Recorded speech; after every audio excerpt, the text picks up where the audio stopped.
This show is brought to us by Handy Washroom Direct.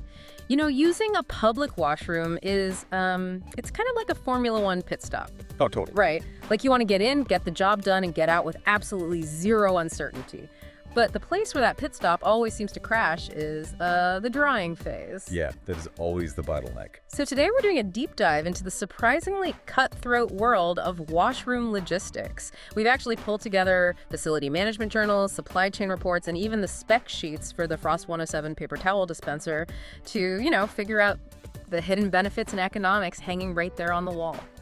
It really is a high-speed, high-stress environment for a facility manager, because when you look at the research, people just want a fast, familiar way to dry their hands completely without, standing around. Right, because air dryers leave you awkwardly rubbing your damp hands together, just hoping for the best while a jet engine screams in your ears. Exactly. Paper towels eliminate that wait time. And the noise. They do, and it's also about versatility. I mean, you aren't just drying your hands.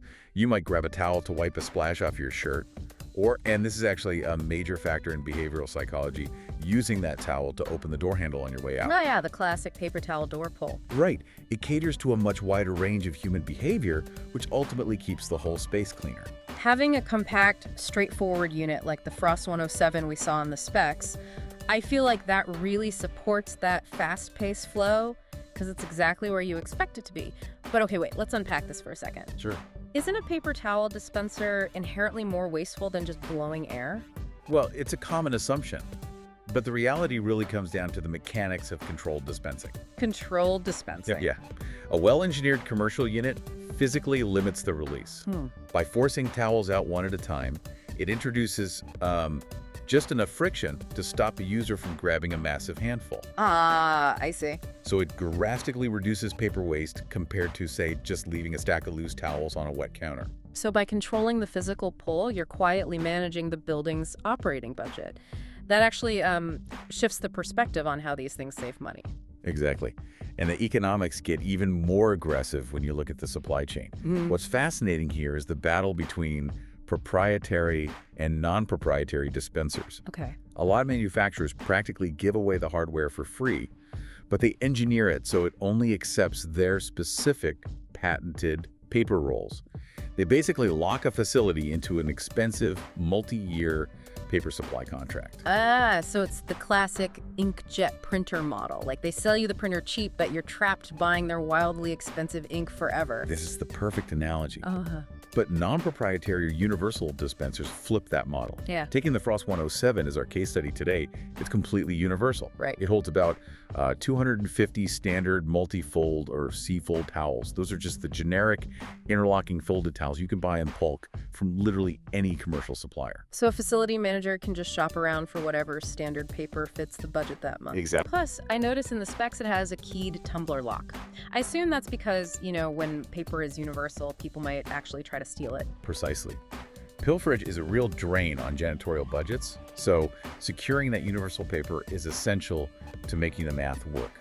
Okay, so the business model makes total sense. But these things also have to physically survive the washroom itself. I mean, it's a wet, heavily trafficked room. Absolutely. The specs highlighted that the Frost unit uses 22-gauge Type 430 stainless steel. I know stainless sounds tough, but what does 430 actually mean in this context? It's all about the alloy. Type 430 steel lacks nickel.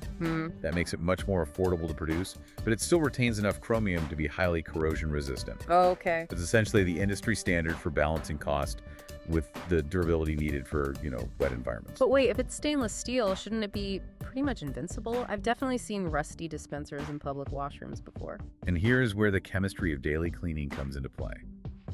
It's rarely the water causing that rust. Wait, really? Yeah, it's the cleaning staff. If they use harsh detergents or spray products containing chlorides like bleach, which is super common in toilet bowl cleaners, those chlorides chemically strip away the invisible protective chromium oxide layer on the stainless steel. Oh, so they are basically exposing the raw iron beneath the surface. Exactly. The bleach literally eats the metal, causing discoloration that looks exactly like rust.